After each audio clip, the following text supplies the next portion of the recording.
তাহলে এই জিনিসটা আল্লাহরও নজরে পড়লো না যে উম্মতে মোহাম্মদই দুর্বল, মহানবীর উম্মত দুর্বল, এরা 50 ওয়াক্ত পারবো না। আল্লাহরও নজরে পড়লো না, আল্লাহও জানলো না। মহানবীরও নজরে পড়লো না, মহানবীও জানলো না, মুসা নবী জানলো। এর ভিতরে কি সূক্ষ্ম চক্রান্তের গন্ধ পাওয়া যায় না?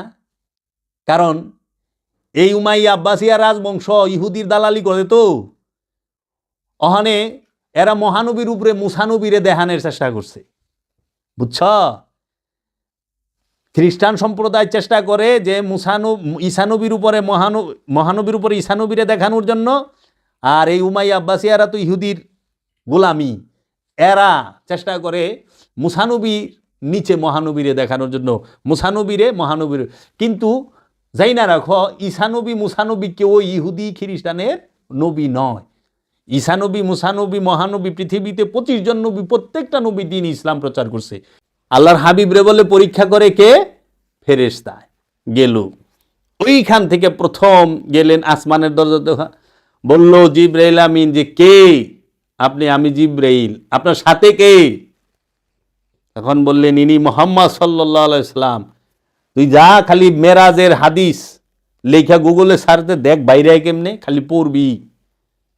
এই কিতাবগুলা পইরা দেখিস তাদের যে কতটুকু সূক্ষ্ম ভাবে আল্লাহর হাবিবকে তারা ছোট করার চেষ্টা করছে। এইটাই উমাইয়া আব্বাসিয়া এবং এই ইহুদি নাসারাদের অপচেষ্টা আল্লাহর হাবিবকে ছোট করার জন্য, আল্লাহর হাবিবের শান মান মর্যাদাকে ছোট করার জন্য। কারণ আল্লাহর হাবিবের শান মান আল্লাহ দিলে কি মোল্লা ওই উমাইয়া আব্বাসিয়া সহ্য হয় না, ওয়াহাবি সহ্য হয় না। ওরা অগদিয়া নবীরে মাপে, মোল্লা দিয়া মোহাম্মদ মাপবার আইস। তখন বলল হ্যাঁ খুলছে। খোলার সাথে সাথে দেখে যে হযরত আদম আলাইহিস সালাম প্রথম আসমানে। আদম নবীর সাথে দেখা, তিনি বললেন মারহাবা, মারহাবা হালেন সাহালেন, ঠিক আছে। পরে কল্যাণের জন্য আল্লাহর হাবিবের দোয়া করলেন আদম নবী। আদমের বাপ হইল মহানবী। আদমের বাবারও বাবা কাবারও কাবা, কাবার কাবাকে মহানবী, বাবার বাবাকে মহানবী। তা আদম নবী মহানবীর কল্যাণের লেগে দোয়া করলো। মহানবীর কি কল্যাণ হবো যে রাহমাতাল লিল আলামিন? রাহমাতাল লিল আলামিনের লেগে কল্যাণের কোনো দোয়া আছে রে? কহ কি শিখায়, তোরা কি শিখবি? তারপরে দ্বিতীয় আসমানে গেলেন। দ্বিতীয় আসমানে দেখা হইল হযরত ইয়াহিয়া আলাইহিস সালাম ও হযরত ঈসা আলাইহিস সালাম, দুইজনের সাথে। এরা সবাই সশরীরে আছে ওইখানে। দেখাটা কিন্তু সশরীরেইছে, এই বডি লইয়া, রুহানি ভাবে না, সশরীরে দেখা সাক্ষাৎ হইল। ওই যে কথা বিনিময়, মারহাবা, হ্যাঁ আহলেন সাহলেন। তারপরে এই ইয়াহিয়া নবী এবং ঈসা নবী, এরা দুইজনও কল্যাণের জন্য দোয়া করছে। আচ্ছা, আল্লাহর হাবিব 3 নবীর লগে দেখা হয়ে গেল অলরেডি 2 আসমানে, প্রথম দ্বিতীয়। তৃতীয় আসমানে আল্লাহর হাবিব যখন বোরাক নিয়ে যাইতেছেন, তখন তৃতীয় আসমানে যা দেখা হইল হযরত ইউসুফ আলাইহিস সালামের সাথে। তিনিও খোশামদেদ, মারহাবা, আহলেন সাহলেন বইলা কল্যাণ কামনা করলেন। তার সাথে সাক্ষাৎ হইল, গেল। প্রত্যেক আসমানে এক এক নবী সশরীরে আছেন। আবার মসজিদুল আকসায়ও, বাইতুল মুকাদ্দাসে নামাজ পড়বার লেগে সশরীরে এক এক দেশের থেকে, এক এক দেশে এক এক নবীর মাজার, এক এক দেশে এক এক নবীর রওজা, ওই সমস্ত রওজাতে সব নবী সশরীরে বাইতুল মুকাদ্দাসে 2 রাকাত নামাজ পড়বার লেগে আয়া পড়ছে। কিন্তু মহানবী শুধু আমাগো সাথে দেখা সশরীরে দিতে পারেন নাই, পৃথিবীতে আসতে পারেন, এটা ওয়াহাবি কয়। নাউজুবিল্লাহি মিন যালিক। কোন নবীর লগে আল্লাহর কথা কইতে জিবরাইল ফেরেশতার লাগে নাই, জিবরাইল নামক ফেরেশতার লাগে নাই। শুধু মহানবীর সাথে আল্লাহ রাব্বুল আলামিন যে 23,000 কি 24,000 বার যায় ওহি পাঠাইছে, একবারও সরাসরি পাঠায় পারে নাই জিবরাইল ছাড়া। ওই যে হুজুররা কানার দেখা, ও জিবরাইল যাও যাও যাও আমার হাবিবকে গিয়ে বলে আসো, ও জিবরাইল, এমনি করে কয় না, কি সুন্দর করে তিনালিপটাই না কয়। আল্লাহ এমনি কথা কয়, জিবরাইল ছাড়া আল্লাহ একটা কথা কয় না। মা মরিয়মের লাগে আল্লাহ সরাসরি কথা কইল, কোরআন প্রমাণ দিতেছে। মা আসিয়ার সাথে, মুসা নবীর মার সাথে আল্লাহ সরাসরি কথা কইল, মা হাজেরার সাথে আল্লাহ সরাসরি কথা কইল। খালি আল্লাহর হাবিব সরকারে দু আলম আবুল কাসেম মোহাম্মদ সাল্লাল্লাহু সাল্লামের মার সাথে, মা আমেনার সাথে আল্লাহ কথাই কইল না। আজ পর্যন্ত কেউ শুনছে মা আমেনার সাথে আল্লাহ কথা কইছে? না। এর কারণ বুঝলাম না। এটা মাথায় ধরে না যে মহানবীর সাথে কথা কইতে গেলে কেন আল্লাহ জিব্রাইল লাগলো, আর মহানবীর মার সাথেই বা কেন আল্লাহ কথা কইল না? সব নবীর মার লগে আল্লাহ কথা কইল, কিউ প্রশ্ন আয় না? আহে। এইটা অনাগত কালের ইয়েরা খুঁজা বাইর করব যে কোন হানে গলত আছে। তখন ওইখানে পাইল দুই ইউসুফ নবীর লগে দেখা গেল। তারপরে গেল চতুর্থ আসমানে, বোরাকে চড়ে জিব্রাইল সাথে চইরা যাওয়ানোর সময় দেখা হইল চতুর্থ আসমানে হজরত ইদ্রিস আলাইহিস সালামের সাথে। ইদ্রিস নবী মহানবীর কত শত শত বছর আগের নবী, তার সাথে সশরীরে দেখা হইল।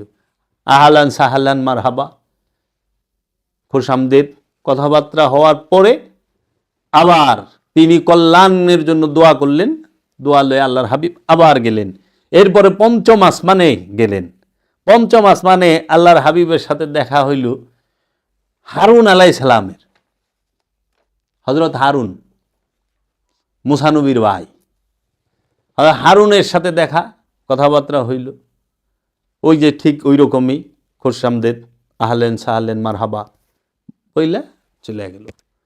তারপরে গেল ষষ্ঠ আসমানে, ষষ্ঠ আকাশে যাওয়ার পরে দেখা হইল হজরত মুসা কালিমুল্লাহর সাথে। কোথায় দেখা হয়েছে? ষষ্ঠ আসমানে হজরত মুসা কালিমুল্লাহর সাথে। মুসা কালিমুল্লাহর সাথে দেখা হওয়ার পরে কথাবার্তা হইল। আল্লাহর হাবিব সপ্তম আসমানে চলে গেলেন। সপ্তম আসমানে দেখা হইল হজরত ইব্রাহিম আলাইহিস সালাতু ওয়াস সালামের সাথে। তিনিও কথাবার্তা বললেন। বলার পরে সিদরাতুল মুনতাহা পার হইলেন। কারণ এই সপ্তম আসমান সিদরাতুল মুনতাহার নিচে। কারণ সৃষ্টি জগতের শেষ সীমানার নাম হইল সুলতানুন নাসিরা সিদরাতুল মুনতাহা। এই সিদরাতুল মুনতাহা হচ্ছে সৃষ্টির শেষ স্টেজ। ফেরেশতারা সিদরাতুল মুনতাহার উপরে যায় পারবো না, কারণ ফেরেশতার সৃষ্টি লামকামে যাওয়ার অধিকার ফেরেশতার নাই। ওনে গেলে তাজাল্লিতে ফেরেশতা জ্বইলা যাইব। যে ফেরেশতা লয়ে গেছে এই ফেরেশতা তো সিদরাতুল মুনতাহা আমি আর যায় পারব না। কেন?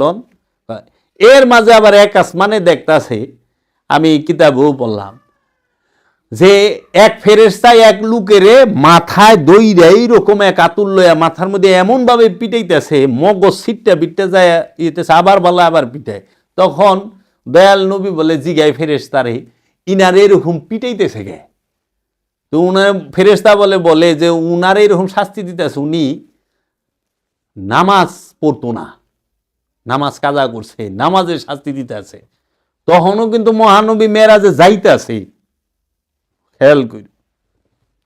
আচ্ছা, মহানবী সিদরাতুল মুনতাহা পার হইয়া লামাকানে গেলেন। সুম্মা দানা ফাতাদাল্লা ফাকানা কাবা কাউসাইন আও আদনা। দুই ধনুকের ব্যবধানে আল্লাহর হাবিবের সাথে আল্লাহর সাক্ষাৎ হইল। অনেক রাওয়ায়েত আছে, অনেকভাবে বলা হয়েছে যে কেউ বলছে 27 বছর, কেউ বলছে 27,000 বছর, কেউ বলছে 27 লক্ষ বছর, কেউ বলছে এইভাবে সর্বশেষ যেটা 27 বছরই পাওয়া যায়। তো মহানবী মেরাজ শরীফে রইলেন। এখন মেরাজ শরীফ থেকে আইসা পড়ব, এমন সময় মহানবী কি নিয়ে আসবেন? উম্মতরে তো মহানবী বলে নাইলে আমন কামে যাইয়া। তো আল্লাহর কাছে চাইলেন যে আমার উম্মত মহানবীরে বলে আল্লাহ 50 ওয়াক্ত নামাজ উপহার হিসাবে দিয়া দিল। এই 50 ওয়াক্ত নামাজের ঘটনাটা সর্বপ্রথম যে তাফসীরকারক আমদানি করেন লেখেন, তার নাম হইল তাফসিরে কাশাফ। তাফসিরে কাশাফের লেখক যিনি, তিনি হলো মুতাজিলা ফেরকার অনুসারী। 73টা ফেরকা না, মুতাজিলা ফেরকার অনুসারী আল্লামা জামাকসুরি তার নাম। তার তাফসিরে কাশাফের মধ্যে এই 50 ওয়াক্তরে ঘাটাইতে ঘাটাইতে 5 ওয়াক্ত আনলে এই হিস্ট্রি কইছে। এখন 50 ওয়াক্ত নামাজ আল্লাহ মহানবীর উম্মতের জন্য উপহার স্বরূপ দিয়ে দিলেন যে এটা নিয়ে যান। এই জন্য আমরা দেখলাম যে যখন আমরা এটাই করি কোট করি তখন এই যে এইটা বলে নামাজের জন্মদিন, মানে এই শবে মেরাজের রাতটা এটা নামাজে আগমন করে 5 ওয়াক্ত আনুষ্ঠানিক নামাজ। এটা 5 ওয়াক্ত নামাজের কথা যদিও কোরআনে নাই স্পষ্ট সরাসরি কোন আয়াতে, কিন্তু তারা এই উমাইয়া আব্বাসিয়া রাজবংশ হাদিসে লিখছে। হ্যাঁ, এখন 50 ওয়াক্ত নামাজ নিয়ে যখন আল্লাহর হাবিব পৃথিবীর বুকে আসতেছেন তখন আল্লাহর হাবিব লামকাম থেকে সিদরাতুল মুনতাহা পার হইয়া 7ম আসমান পার হইয়া 6ষ্ঠ আসমানে যখন আছেন তখন মুসা নবী জিজ্ঞেস করলো, আপনি কি নিয়ে যাইতেছেন? আল্লাহ আপনার কি দিল? তখন মুসা নবী বললেন যে আল্লাহ তো আমার উম্মতের জন্য 50 ওয়াক্ত নামাজ দিলেন। কয় কি কন 50 ওয়াক্ত নামাজ? হ্যাঁ হ্যাঁ, পারবো না। আমার উম্মত যে শক্তিশালী আছিল, এত শক্তিশালী উম্মতই তো পারে না, তা আপনার উম্মত তো দুর্বল, এরা পারবো না, এটা কমাই নিয়ে আসেন।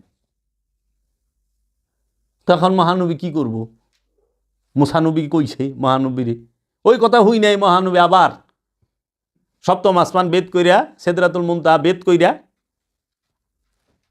পরে লামকামে গেল, যায় কইল আল্লাহ উম্মত তো পারবো না, দুর্বল, বড় ইবু কমায় দেন। আল্লাহ কইল যান আপনি 5 ওয়াক্ত কমাই দিলাম 45। ঠিক আছে, 45 দিল।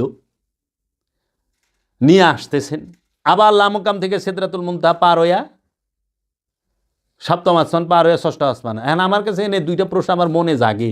একটা হইল 7ম আসমানে ইব্রাহিম নবী কি করতে আছে? সে কিছু কইল না। 6ষ্ঠ আসমানে মুসা নবী কেন ধরল? কথা হয় না? ইব্রাহিম নবী তো 7ম আসমানে রয়েছে, ইব্রাহিম নবী কিচ্ছু কইল না। আড়াইটার সময় কি ইব্রাহিম নবীর সাথে দেখা হয় না মহানবীর? আবার এই দিকে দেখলাম যে ওই ঘটনার বর্ণনা জিব্রাইলের হুকুম ছাড়া আসমানের দরজাই খুলে না। প্রত্যেক আসমানে যা জিব্রাইলের কোন লাগছে, এই দরজা খুলো। ফেরেশতারা জিজ্ঞাসা কেরা আপনি? আমি জিব্রাইল। সাথে কে? মহানবী মোহাম্মদ সাল্লাল্লাহু আলাইহি সাল্লাম। তখন খুলছে, ও আচ্ছা। কিন্তু যখন আবার সংশোধন করার লেগে গেল তখন কোনো কিছু লাগলো না, আর বুড়াকও বান্ধন লাগে নাই, ওই যে কথাবার্তা কইছে। তাহলে প্রশ্নটা আহে না যে কারণটা কি? আর মুসা নবীর এখানে আইল কেটে। আবার মুসা নবী 45 যখন নিয়ে আসলো, ইব্রাহিম নবীর সাথে আবার দেখা হয় নাই 7ম আসমানে। 6ষ্ঠ আসমানে মুসা নবী কি সে 45 দিছে আল্লাহ। পারবো না, সম্ভবই না। আমার উম্মতে এত শক্তিশালী আছিল, তাই পারে না, আর আপনার তো দুর্বল, পারবো না।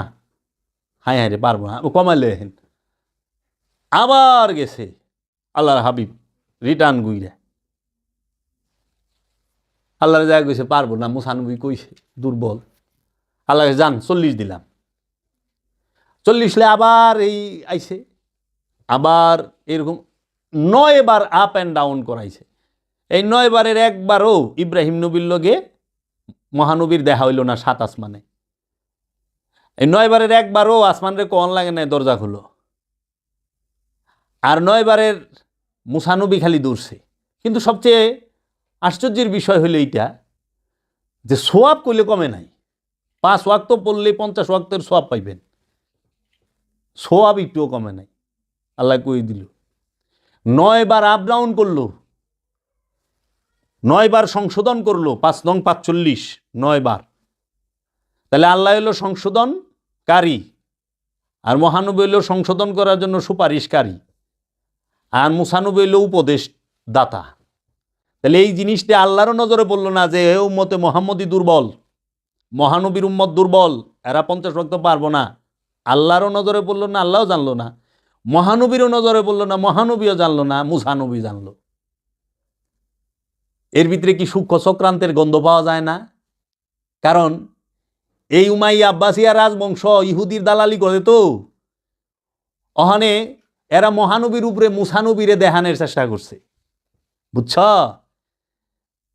খ্রিস্টান সম্প্রদায় চেষ্টা করে যে ঈসানবীর উপরে মহানবীর উপরে ঈসানবীরে দেখানোর জন্য, আর এই উমাইয়া আব্বাসিয়ারা তো ইহুদির গোলামি, এরা চেষ্টা করে মুসানবীর নিচে মহানবীরে দেখানোর জন্য, মহানবীর।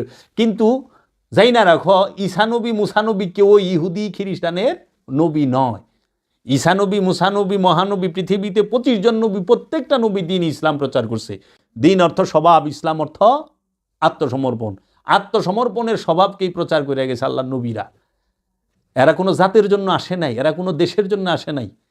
নবীগণ হইল সার্বজনীন, সবার জন্য। এর জন্য কোরআন বলছে প্রত্যেক নবীর উপরে ঈমান আনতে হবে, কারণ নবী সার্বজনীন, এর লিগে নবী সবার জন্য, এর লিগে প্রত্যেক নবী এবং রসুলের উপরে ঈমান থাকতে হবে তোমার। ছোট বড় করে এলে এগিয়ে নেয়। তাহলে মহানবী 7 বার 9 বার গেল আইলো, আপ অ্যান্ড ডাউন। আল্লাহ হইল সংশোধনকারী, মহানবী হইল সংশোধনের সুপারিশকারী, আর উপদেশদাতা হইল মুসা নবী। বাস 5 ওয়াক্ত পড়লেই 50। এখনও সেই দিনও নারায়ণগঞ্জে গেছি, এই ওয়াজ অহনও মৌলবী করতেছে কানে হাত দিয়ে, এই সেই দিন। অথচ 5 ওয়াক্ত নামাজের কথা সারা কোরআনের এক জায়গায় নাই সরাসরি।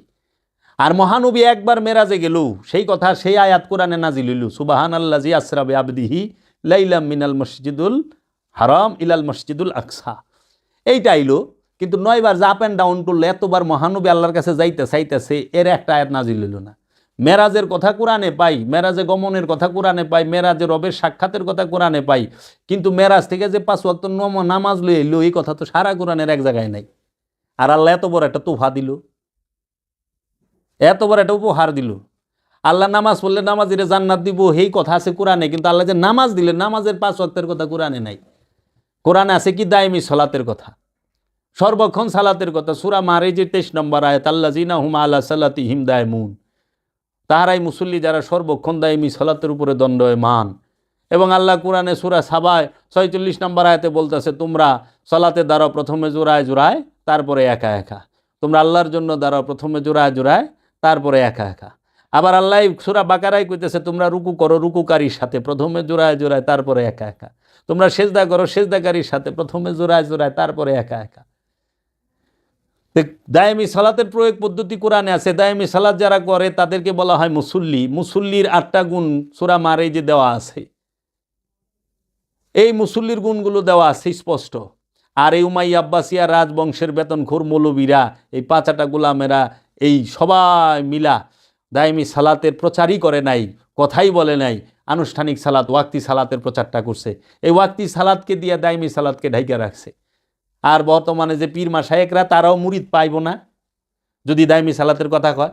এর লেগে হেরাও তালে তালে নাচে। এই পীর মাশায়েখ কইছে লক্ষ লক্ষ মুরিদের পীর, কিন্তু কোনোদিন দায়মি সালাতের কথা কয় না। এখন আমি যখন দায়মি সালাতের কথা কই, বাবা জাহাঙ্গীর যখন দায়মি সালাতের কথা কয়, তখন মানুষ আমার প্রশ্ন করে, দায়মি সালাত আবার কি? তো যারা দায়মি সালাতকে অস্বীকার করলো, তারা তো কোরআনকে অস্বীকার করলো না। কোরআন স্পষ্ট ৭০ নম্বর সূরা মারিজের 23 নম্বর আয়াত, ওইটার অর্থ করে থুইছে ভিন্ন, ওটার অর্থের মধ্যে করছে উল্টা পাল্টা। কোরআন রে সালাত বানায় থুইছে, রু রে জিবরাইল ফেরেশতা বানায় থুইছে, বহু বচন রে 1 বচন বানায় থুইছে, রু নাজিল করি সেইটারে বানায় থুইছে কোরআন নাজিল করি। তানাজ্জালুল মালাইকাতি ওয়ার রূহ, আল্লাহ কদরের রাতে রু নাজিল করেন এবং সমস্ত ফেরেশতাদের নাজিল করেন এবং রু নাজিল করেন। অনেক কয়েছে ফেরেশতা নাজিল করে আর কোরআন নাজিল করে। রুহের বাংলা কি? কোরআন। কোরআন আরবি শব্দ, রু আরবি শব্দ। তো কোরআন, রুকে কোরআন বানাইলো কেন?